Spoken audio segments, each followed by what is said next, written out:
Estamos de vuelta en Diálogo Abierto y me da muchísimo gusto compartir este panel con Pepe Centeno. Hola, Pepe. Querido Guillermo, buenas tardes. Felipe y el auditorio, buenas tardes. Felipe Gaitán. Pepe, Memo, auditorio, buen sábado. Y aquí, después de las elecciones, estamos aquí. Y además de eso vamos a hablar, evidentemente, porque a pesar de todos los análisis que hicimos, de todas las proyecciones que platicamos, siempre los procesos terminan por sorprendernos. Yo quisiera empezar por decir que fue impresionante lo impecable que se llevaron a cabo, agradecerle a ese 1,5 millones de personas que participaron para que pudiera salir de la forma en que salió y que una vez más queda demostrado que el sistema electoral mexicano es eficiente, a pesar de lo que se haya dicho antes, que a lo mejor hoy ya ni siquiera viene al caso recordarlo. ¿Por qué? Porque cuando las cosas salen bien, todo lo demás queda para atrás. Dicho eso, pues ahora entremos a la carnita, que es lo que llama la atención, los resultados que tenemos hasta la fecha, porque evidentemente en estos días a lo mejor algo se mueve, nada del otro mundo, pero a lo mejor algo se mueve, salvo lo que opine Pepe, que tiene más al detalle eso. Yo partiría de un resumen diciendo que en el término del análisis de los gobiernos de los estados, una victoria aplastante para Morena, sobre todo en la magnitud territorial, porque con el número de gobernadores que tienen ahora, sí los podríamos considerar ya una fuerza nacional, y como antecedente del 24, creo que eso los pone en una ventaja comparativa enorme. Cámara de Diputados, pues más o menos mantiene Morena lo que tenía con sus aliados, con la salvedad de que no va a poder tener la mayoría absoluta para hacer cambios constitucionales.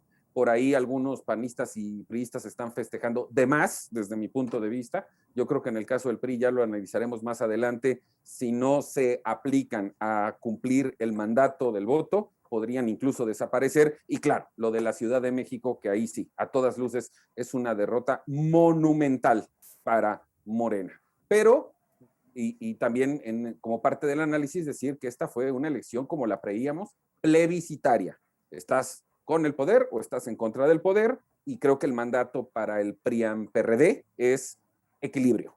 No rompan su acuerdo legislativo, no se vayan cada quien por su lado, porque el presidente muy inteligentemente ya está tratando de romper esa alianza legislativa que, desde mi punto de vista, si el PRI lo hiciera, va a desaparecer en el 24. Pepe. Me parece que es correcto lo que dices, Guillermo. Vale la pena ponerle un poco de números, a reserva de lo que diga el conteo final de los votos, pero lo que dice el PREP, para Morena y sus aliados, es decir, el PT y el Partido Verde, hay 20,268,000 votos en números cerrados, que equivalen al 42.7% de la votación, contra 18,859,000 votos, que equivalen al 39.7% de la votación para el PAN-PRI-PRD. Y Movimiento Ciudadano se lleva 3,308,000 votos, que equivalen al 4.8% de la votación. Destaca que pierden el registro el PES, las redes sociales progresistas y Fuerza por México.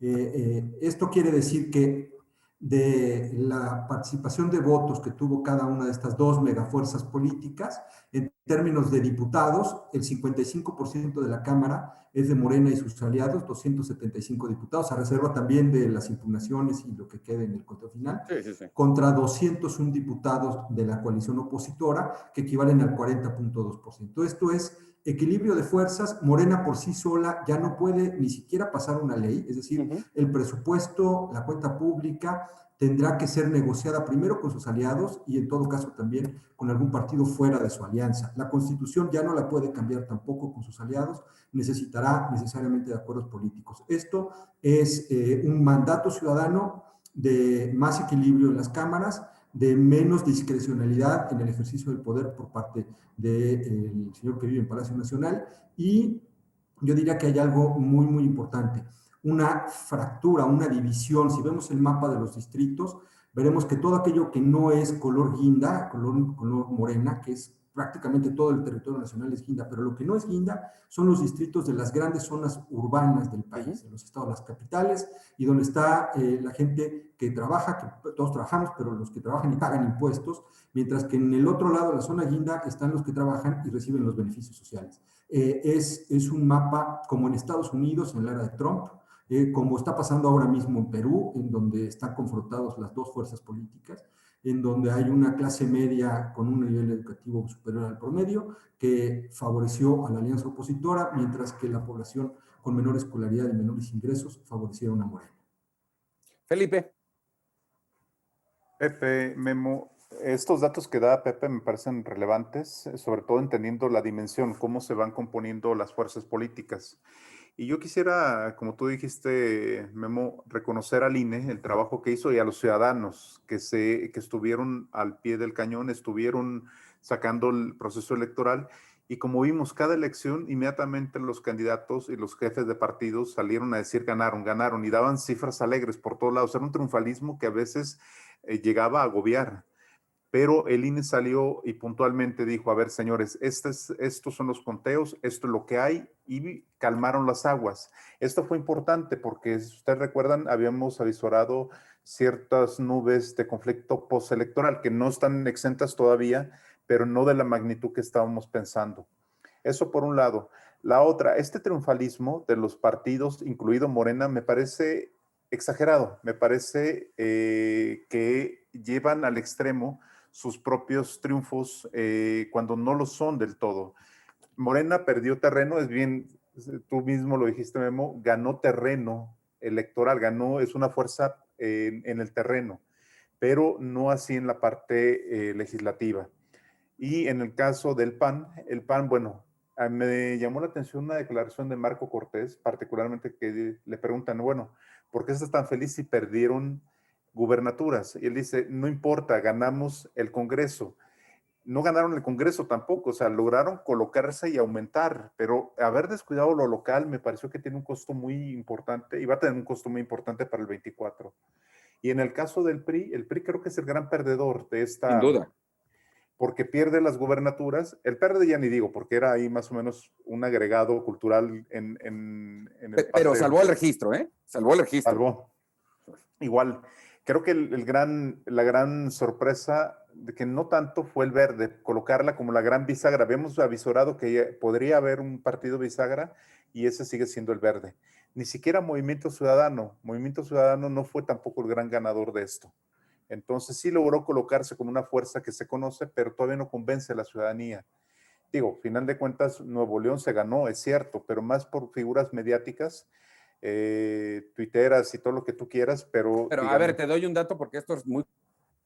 La alcaldía de la capital de Monterrey ganan la gobernatura, pero no ganaron un solo diputado al Congreso local.